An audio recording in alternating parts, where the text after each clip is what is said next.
사랑하는 여러분, 말라기 4장 6절에 우리가 아까 말씀 본 것처럼 아비의 마음을 자녀에게로, 자녀의 마음을 아비에게로 돌이키지 않으면 두렵건대 저주로 어떻게 하신다고요? 그 땅을 칠까 하노라 라고 말씀하셨어요. 여러분, 땅은 유업, 유산을 의미합니다. 그러니까 보세요. 아비의 마음을 자녀에게로 돌이키지 아니하면요, 하나님이 당신의 가문 가운데, 가게 가운데, 가정 가운데 주는 그 땅, 그 유업, 놀라운 유산들을 여러분의 자녀에게 흘려보내고 싶으셔도 흘려보낼 수가 없게 되는 것입니다. 왜요? 자녀들은 아비를 판단하고 정죄하고 뭐예요? 네, 미워하고, 그렇죠?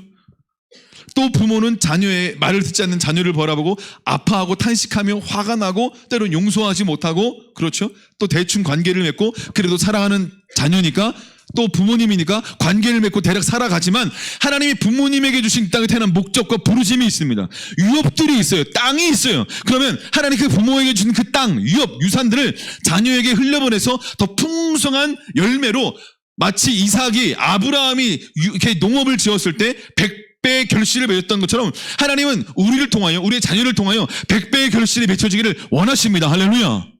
그런데 왜 그런 일들이 막혀 있나요? 왜? 그러니까 옛날에 어떤 목사님이 그러잖아요. 무당들은 자기 자녀들도 무당을 시킬 때 막 푸닥거리하고 신내림 받는다고 하지 않습니까? 그러면 자기가 이제 무당이면, 자기 자녀가 이제 아들, 딸이 무당이면 막 더 큰 센 귀신 불러와가지고 자기 이 딸, 아들 무당들은 더 강력한 어떤 그런 주술을 부리고 악을 행하는 그런 무당으로 서게 되는 거죠. 근데 하나님의 어떤 자녀들은 그 유업들을 자녀들에게 온전히 물려주지 않았을 때에는 또다시 그 자녀들은 처음부터 다시 시작을 해야 된다는 거예요. 엄마 아빠가 경험했던 어떤 아픔들, 엄마 아빠가 경험한 그 약함들을 대부분 자녀들이 그대로 가지고 있습니다. 이해가 되십니까?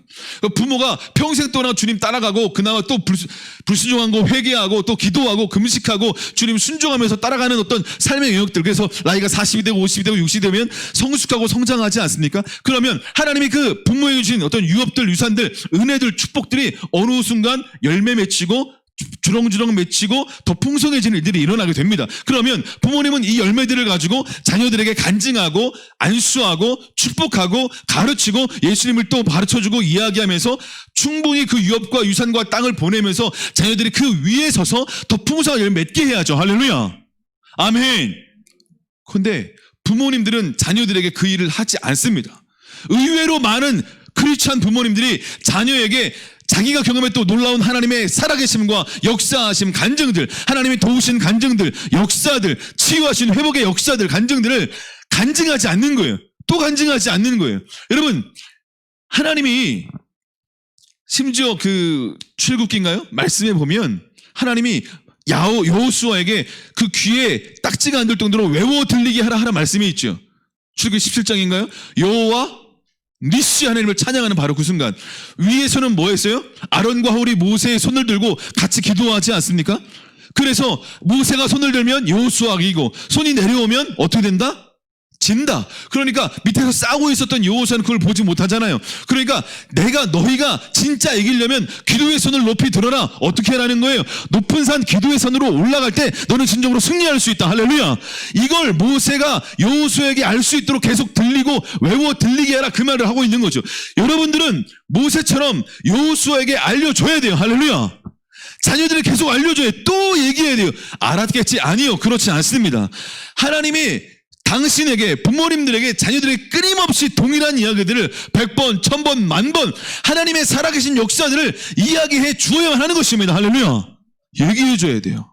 얘기 또 해줘야 돼요.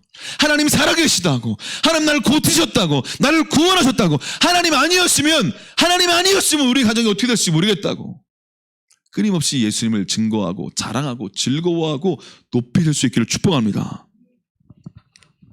아비의 마음을 자녀에게로 돌이키게 하셔야 돼요. 사랑하는 부모님 여러분, 또 영적인 부모 되신 여러분, 여러분의 영적 자녀들에게 여러분의 마음이 자녀에게 흘러갈 수 있도록 계속해서 하나님께서 살아계신 역사들을 간증하고 나누고 주님의 마음에 따라 용납하면서 가이드하고 눈높이 사랑으로 이야기하고 가이드하고 또 이에게 또 나누시고 그 사랑을 흘려보낼 수 있는 저와 여러분 될 수 있기를 축복합니다.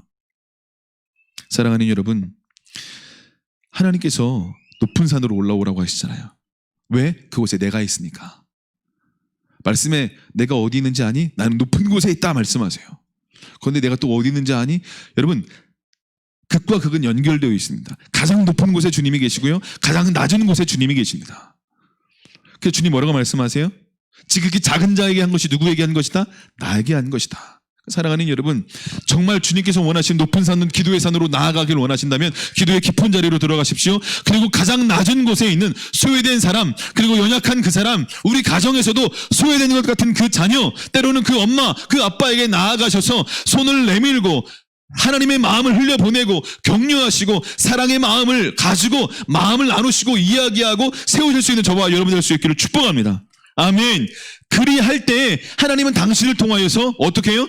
자기를 부인하고 자기 십자가를 지고 주님을 따를 수 있는 문을 여시고 그 하나님께서 원하시는 그 길, 승리의 길, 고난과 그 십자가의 길, 그 영광의 길로 나아갈 수 있도록 하나님이 저 여러분을 인도하고 초청하고 계신 줄로 믿습니다.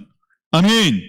사랑하는 여러분, 사도행전 5장에 보면요, 어떤 일이 있냐면 사도들이 예수님을 계속 증거합니다. 제사장들과 서기관들이 사도들을 불러가지고 예수 이름 증거하지 마라고 금지시킵니다. 사도들이 뭐라고 얘기합니까? 내가 예수 그 이름을 위하여 능력받는 일에 합당한 자로 여기심을 기뻐한다 하고 하면서 공의를 나옵니다. 무엇입니까? 사도들은요, 왜 이런 일을 경험할 수 있었던 거예요?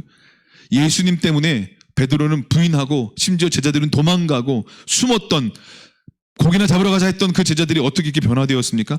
성령 받았기 때문인 줄로 믿습니다. 로마서 5장 5절에 뭐라고 말씀합니까? 소망이 우리를 부끄럽게 하지 않으니 우리에게 주신 성령으로 말미암아 아버지의 사랑이 부음바 되었다. 그러니까 성령이 부어지면 아버지의 사랑이 부어진 것입니다. 사랑 안에 두려움이 없습니다. 할렐루야. 그러니까 담대한 사랑이 부어지고 성령이 부어지니까 두려움 없이 예수만이 그리스도고 하나님의 아들이시고 모든 것 되시고 생명 되신다라고 담대하게 선포할 수 있게 된 것입니다. 할렐루야. 사랑하는 여러분, 코로나 시대에 우리가 더욱더 담대하게 하나님의 마음을 받아 예수만이 길이요 진리요 생명 되신 것을 전하고 나아갈 수 있는 저와 여러분의 삶이 될 수 있기를 축복합니다. 할렐루야. 이 시즌 교회가 때로 욕을 먹고 어려운 이야기를 듣고 아픈 이야기를 듣지만 그럼에도 불구하고 소망은 예수 그리스도입니다. 교회입니다. 할렐루야.